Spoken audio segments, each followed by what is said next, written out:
আশ্চর্য হয়ে লক্ষ্য করলাম মাননীয় স্পিকার, মন্ত্রীরা যখন সংসদে বক্তব্য দেন তখন তারা অবলীলায় বলেন বাংলাদেশে জ্বালানির কোনো ঘাটতি নাই, কিন্তু মাননীয় স্পিকার যখন তেল নিতে যায় তখন দেখা যায় 3 কিলোমিটার লম্বা লাইন। মাননীয় স্পিকার, সরকার সম্ভবত কিছু পদক্ষেপ গ্রহণ করবার ঘোষণা দিয়েছে। তার একটা হচ্ছে মার্কেট প্লেস 7টা বাজে বন্ধ করে দেয়া। চমৎকার সিদ্ধান্ত মাননীয় স্পিকার, তবে মনে রাখতে হবে কেনা কাটা বা শপিং যেটুকু হয় সেটুকু সন্ধ্যার পরেই হয়, তার আগে হয় না। 2 হইল অফিস আদালতের সময় বলে পরিবর্তন করবে, 5 দিনের জায়গায় 4 দিন বা 3 দিন তারা কর্মঘণ্টা ঠিক করবে।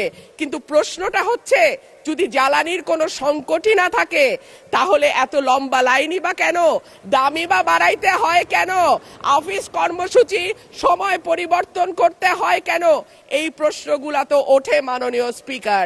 মাননীয় স্পিকার, আপনার মাধ্যমে এই সংসদের কাছে আমি জানতে চাই, জ্বালানি মন্ত্রীরা যখন গণমাধ্যমে কথা বলেন তখন মনে হয় বাংলাদেশে আল্লাহর রহমতে কোনো সংকট নাই।